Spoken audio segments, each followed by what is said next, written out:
Welcome to aminacademy.com. In human anatomy and physiology regarding the cardiovascular system, let us discuss about rheumatic heart disease.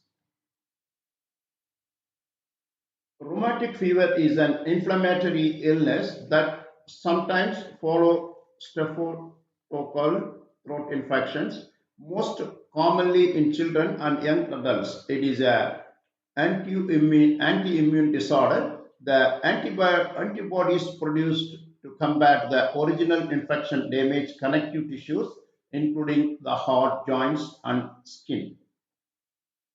Acute rheumatic heart disease. In the acute stages, all layers of the heart wall are inflamed. The heart walls, especially the mitral wall, are frequently affected.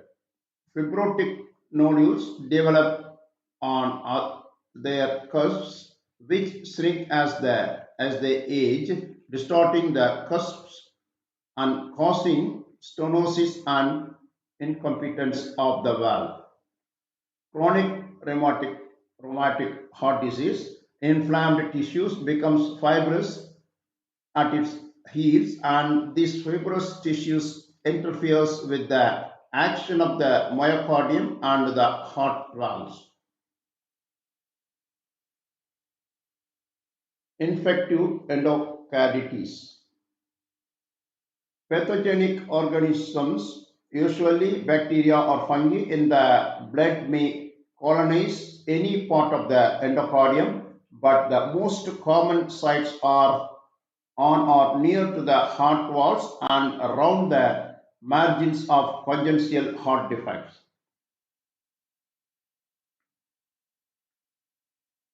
Heart abnormalities. The sites most commonly infected are already abnormal in some way. Pathogenic organisms present in the bloodstream cannot adhere to healthy endothelium, but if the endothelium lining of the cardiovascular system is damaged, infections is more likely.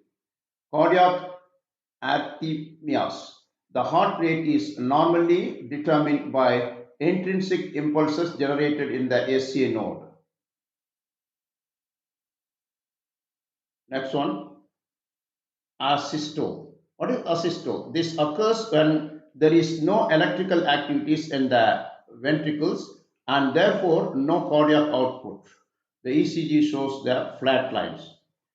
Fibrillation.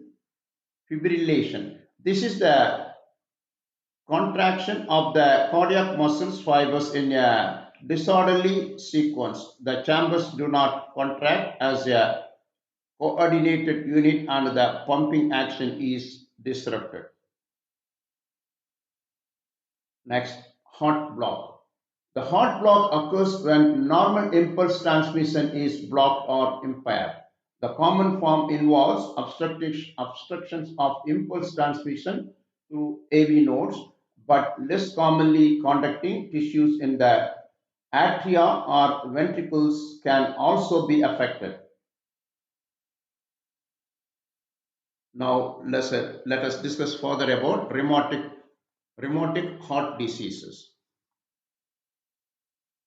Rheumatic heart disease (RHD) is a chronic condition resulting from untreated or incompletely treated streptococcal infections, particularly strep throats that can lead to rheumatic fever. This autoimmune reaction damages the heart valves, potentially causing them to become narrowed, thickened, or deformed, making it difficult to them to function properly.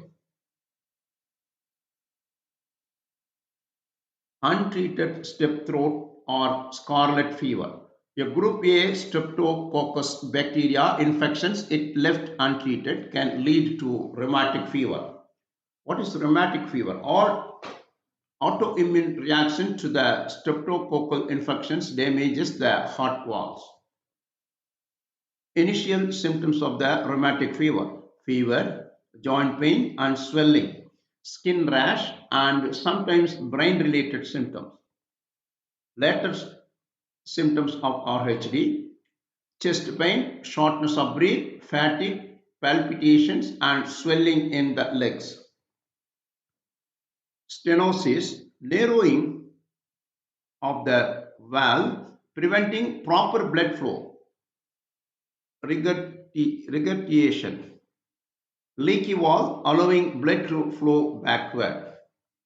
Antibiotics, to prevent further streptococcal infections and recurrent rheumatic fever. Surgery, to repair or replace damaged heart valves.